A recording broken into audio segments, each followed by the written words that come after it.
ಸರ್ಕಾರವು ಅನ್ನಭಾಗ್ಯ ಯೋಜನೆ ತಂದಿದೆ. ಆ ಅನ್ನಭಾಗ್ಯ ಯೋಜನೆ ಕುರಿತು ತಾಲೂಕು ಮಟ್ಟದ ಅಧಿಕಾರಿಗಳು ಫುಡ್ ಇನ್ಸ್ಪೆಕ್ಟರ್ ಅವರು ಸಭೆಯನ್ನು ಉದ್ದೇಶಿಸಿ ಮಾತಾಡ್ತಾರೆ.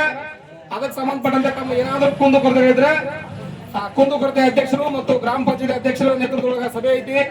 ಯಾರು ಅಂಜುವಳಕ್ಕಿಲ್ಲದೆ ಮುಕ್ತವಾಗಿ ತಮ್ಮ ಅನಿಸಿಕೆಗಳನ್ನ ಇಲ್ಲಿ ಹಂಚ್ಕೋಬೇಕು. ಈಗ ತಾಯಂದ್ರಿಗೆ 200 ವಿದ್ಯುತ್ ಫ್ರೀ ಕೊಡುತ್ತೆ ಸರ್ಕಾರ.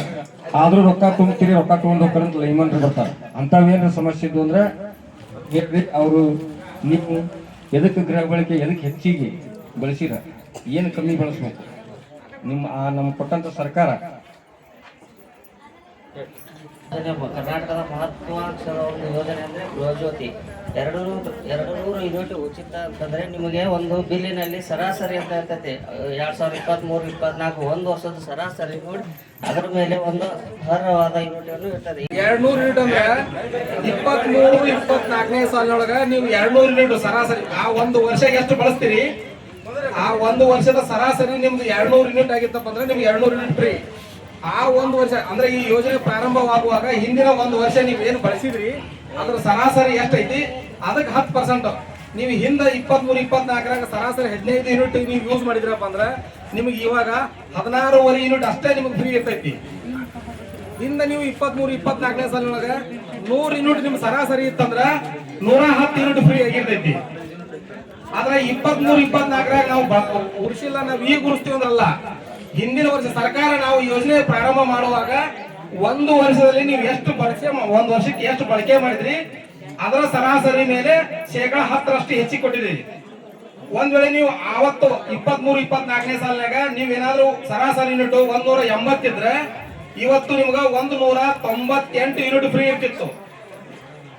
ಒಂದ್ ವೇಳೆ ನೀವು 182 ಯೂನಿಟ್ ನೀವು ಅವಾಗ ಏನಾದ್ರು ಸರಾಸರಿ ಇತ್ತಂದ್ರ ಇವಾಗ 200 ಯೂನಿಟ್ ಫ್ರೀ ಇರ್ತಿತ್ತು ನಿಮಗ.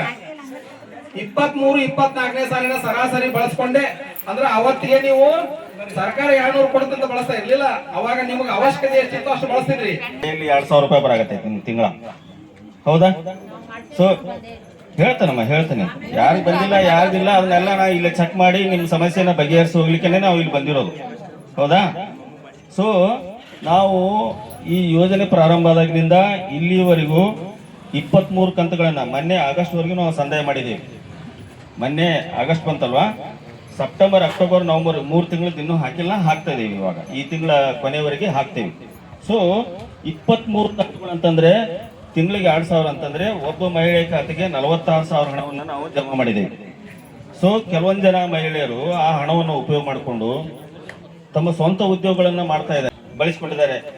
ನೀವು ಹೆಮ್ಮೆಯಿಂದ ಹೇಳ್ಬೋದು, ಯಾಕಂದ್ರೆ ನಾನು ಪ್ರತಿಯೊಂದೂ ನನಗೆ ಆರೋಗ್ಯ ಸರಿ ಇಲ್ದಾಗ ಗಂಡನ್ ಕೇಳ್ಬೇಕು ಅಥವಾ ಮಕ್ಕಳಿಗೆ ಕೇಳ್ಬೇಕು, ಯಪ್ಪ ಔಷಧ ತಂಬರು, ಆರಾಮಿಲ್ಲ, ಕಾಲು ನೋವು ಯಾಕತ್ತೈತಿ, ಜ್ವರ ಬಂದವ, BP ಐತಿ, ಶುಗರ್ ಇದೆ, ತಂದು ಕೊಡು ಅಂತ ನೀವು ಮಕ್ಕಳಿಗೆ ಹೇಳ್ತಾ ಇದ್ರಿ. ಆದ್ರೆ ಈಗ ಆ ಪರಿಸ್ಥಿತಿ ಇಲ್ಲ. ನೀವೇನು ಹುಣ್ಗುಂಕು ಬರಂಗಿಲ್ಲ, ಇಳ್ಕಲಿಗೂ ಹೋಗಂಗಿಲ್ಲ. ನಿಮ್ದು ಗ್ರಾಮನೂ ಇಲ್ಲೇ ಐತಿ, ಬ್ಯಾಂಕು ಇಲ್ಲೇ ಐತಿ.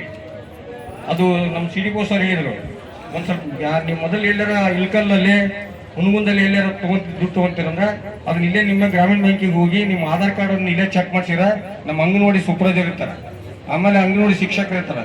ತಾಯಿ ನಿಮ್ಮ ಜವಾಬ್ದಾರಿ ಭಾಳ ಐತಿ.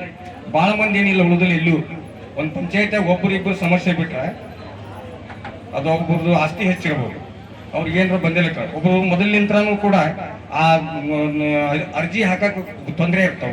ಒಬ್ರು ಪಂಚಾಯತಿ ಒಳಗೆ ಒಬ್ರು ಸಿಗ್ಬೇಕಾದ್ರೆ ಅಧ್ಯಕ್ಷರ ಬಹಳ ಕಷ್ಟ.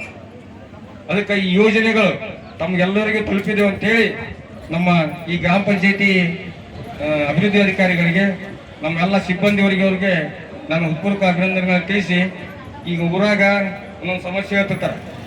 ಹೋಟೆಲ್ದಾಗ 4 ಮಂದಿ ಕುಂತಿರ್ತಾರೆ, 4 ಮಂದಿ ಕುಂತ ಕಿಶಿಂದ ನಮ್ಮ ಸರ್ಕಾರ ಹಂಗೈತಿ, ನಮ್ಮ ಸರ್ಕಾರ ಹಿಂಗೈತಿ, 5 ಗ್ಯಾರಂಟಿನೇ ಕೊಟ್ಟೈತಿ, ಹಂಗೈತಿ ಹಿಂಗೈತಿ ಅಂತೇಳಿ ಅತಿ ಖುಷಿಯಿಂದ ಹೇಳ್ತಿರ್ತಾರೆ. ಒಬ್ಬ ಬರ್ತಾನೆ ಪುಣ್ಯಾತ್ಮ, PMIG ಒಳಗೆ 2,000 ರೂಪಾಯಿ ಬಂದಂತ ಒಂದ್ಸಲ ಹೇಳ್ಬಿಟ್ಟು 100 ಸಲ ಹೇಳ್ತಿರ್ತಾನೆ. ನಾವು ಅವ್ರ ಹಿಂತಿಗೆ 2,000 ರೂಪಾಯಿ ಬರ್ತದೆ ಪ್ರತಿ ತಿಂಗಳು ಗೊತ್ತಿರಲ್ಲ. ಅಂಥವ್ರು ಕೂಡ ಇರ್ತಾರೆ. ನಮ್ಮ ಹಿರಿಯರ ಯಜಮಾನ ತಿಳಿಸ್ಬಿಡ್ತಾವು, ಅರ್ಧ ತೊಟ್ಟು ಗೊತ್ತಿಲ್ಲ. 4 ಮಂದಿ ನಮ್ಮ ಸಿದ್ದರಾಮಯ್ಯ ಸರ್ಕಾರ, ನಮ್ಮ ಕಾಶ್ಯಪ್ನವ್ರ ಸರ್ಕಾರ ಹಿಂಗೆ ನಮ್ಮ ಯೋಜನೆಗಳನ್ನ ಕೊಟ್ಟೈತಿ, ನಮ್ಮ ಹೆಣ್ಮಕ್ಳು ಯೋಜನೆ ಕೊಟ್ಟೈತಿ ಅಂತ ನೀವು ಮಾತಾಡ್ತಿರ್ತೀರಿ. ಅಲ್ಲೊಬ್ಬ ಬರ್ತಾನೆ 50 ಪಕ್ಷ PMIG 2,000 ಬಂದೈತಿ, 2 ವರ್ಷಕ್ಕೆ 3 ವರ್ಷಕ್ಕೊಮ್ಮೆ 2,000 ಬರುತ್ತೆ, ಅದನ್ನ 100 ಸಲ ಹೇಳ್ತಾರೆ. ಆದ್ರೆ ಅವ್ನ ಹಿಂತಿಗೆ ತಿಂಗಳ 2,000 ಸಿದ್ದರಾಮಯ್ಯ ಕೊಡ್ತಾರೆ ಅಂತ ಹೇಳಿದ್ರು. ಅದನ್ನ ತಾವು ದಯವಿಟ್ಟು ಎಲ್ಲರಿಗೂ ಈ ಮಾತಾಡುವಂತ ವ್ಯಕ್ತಿಗಳಿಗೆ ತಾವು ಉತ್ತರ ಕೊಡ್ತೀರಿ ಅಂತ ತಿಳ್ಕೊಂಡು ನಮ್ಮೆಲ್ಲ ಗ್ರಾಮ ಪಂಚಾಯತಿ ಆಯೋಜನೆ ಮಾಡಿದಂತ ಎಲ್ಲ ನಮ್ಮ ಗ್ರಾಮೀಣ ಸಿಬ್ಬಂದಿಯವರಿಗೆ ಎಲ್ಲರಿಗೂ ಒಂದ್ಸುತ್ತ ನನ್ನ ಎರಡು ಮಾತು. ಯಾರು ಈಗ ಬಾಳ ಮಂದಿ ಬಂದಿಲ್ಲ ಇಲ್ಲಿ ಹೆಣ್ಮಕ್ಳು. ನಿಮ್ಮನ್ನ ಯಾರ ನಮ್ಮಿಂದ ರೊಕ್ಕ ಜಮಾ ಆಗಿಲ್ಲ ಅಂತಂದ್ರ ನಮ್ಮ ಪಂಚಾಯತಿಗೆ ಮಾಹಿತಿ ಕೊಟ್ಟು ಅಂದ್ರ ನಾವು ಒಳ್ಳೆ ನಮ್ಮ ಗ್ಯಾರಂಟಿ ಅಧ್ಯಕ್ಷರಿಗೆ ನಾವು ಅದನ್ನ ತಿಳಿಸ್ತೀವಿ. ತಿಳಿಸ್ಕ್ಯಾಸಿ ಯಾವ್ದು ಗೊಂದಲದಾಗ ಬೀಳ್ಬೇಡ್ರಿ. ಆದ್ರೆ ಹೆಚ್ಚ ನಮ್ಮಲ್ಲಿ ಆಗಿದಾವ. ಈಗ ನಿನ್ನೂ ಕೂಡ ಮಂದಿ ಮೆಸೇಜ್ ಬಂದ ಅಂತ ನಾ ಕೇಳಿದೀನಿ, ಹೇಳ್ಯಾರ ಇವತ್ತ. ಅದಕ್ಕ ಇನ್ನು 3 ತಿಂಗಳದ ಏನ್ ಅಧ್ಯಕ್ಷರ ಐತಲ್ಲ ಅದು ಕೂಡ ಬಿಡುಗಡೆ ಆಗತ್ತಂತೆ. ಅದನ್ನು ಕೂಡ ಈ ಸದ್ಯದಲ್ಲೇ ಸರ್ಕಾರ ಬಿಡುಗಡೆ ಮಾಡತ್ತ. ಅದಕ್ಕ ಈಗ ನಿಮ್ಮ ಏನಾರ ಕುಂದು ಕೊಡ್ತಿದ್ವು ಅಂತ ನಮ್ಮ ಪಂಚಾಯತಿಗೆ ಬಂದು ನೀವು ಆಲಿಸ್ಬೋದು. ಅದು ನಮ್ಮ PDO ಇರ್ತಾರ, ನಮ್ಮ ಪಂಚಾಯತಿಯವರು ಎಲ್ಲ ಸಿಬ್ಬಂದಿ ಇರ್ತಾರ. ನಿಮ್ಮ ಏನಾರ ಈಗ ಯಾರ ಅರ್ಜಿ ಮೊದಲಿಂದ ಹಾಕಿಲ್ಲ ಅಂತಂದ್ರೆ ನಾವು ಮಾಹಿತಿ ಕೊಟ್ರಿ ಅಂದ್ರ ನಾವಲ್ಲಿ ನಮ್ಮ ವಾರ್ಡಿಗೆ ಯಾರು ಅಂಗನವಾಡಿ ಇವ್ರು ನಮ್ಮ ಟೀಚರ್ಸ್ ಬರ್ತಾರ ಅವ್ರಿಗೆ ನಾವು ಮಾಹಿತಿ ಕೊಡ್ತೀವಿ. ಆ ನಂತರ ಇಕ್ಕಟ್ಟ ಅವ್ರ CDP ಅವ್ರಿಗೆ ಅವ್ರು ಮಾಹಿತಿ ಕೊಡ್ತಾರ. ಅದು ಏನಿದ್ದು ನೀವು ನಮ್ಮ ಪಂಚಾಯತಿ ಬಂದು ಕೊಡ್ರಿ ಅಂತ ಹೇಳಿ. ಮತ್ತೆ ಹೊಳ್ಳಿ ರೇಷನ್ ಏನಾದ್ರು ತೊಂದರೆ ಇದ್ರೆ ಈಗ ಬೇಕಾದ್ರೆ ಮಾತಾಡ್ರಿ. ರೇಷನ್ ನಂಬರ್ ಎಲ್ಲ ಕರೆಕ್ಟ್ ಬರ್ತಲ್ಲ, ಎಲ್ಲರಿಗೂ ಕರೆಕ್ಟ್ ಕೊಡ್ತಾನಿಲ್ರಿ ರೇಷನ್? ರೇಷನ್ ಏನ್ ಪ್ರಾಬ್ಲಮ್ ಇಲ್ಲ. ಈ ಬಸ್ಸಿಂದ ಹೇಳಿರಿ ಈಗ ಸರ್, ಅದ ಬಸ್ಸಿಂದ ಒಂದು ವ್ಯವಸ್ಥೆ ಮಾಡ್ರಿ. ಈಗ ಹೇಳಿದ್ರಲ್ಲ ನಮ್ಮ ಹಿರಿಯರು, ಬಸ್ಸಿನ ಒಂದು ಏನಾಯ್ತು 5 ಗಂಟೆಗೆ ಬರುವಂತ ಬಸ್ ಅದೊಂದು ವ್ಯವಸ್ಥೆ ಮಾಡ್ಕೊಡ್ರಿ.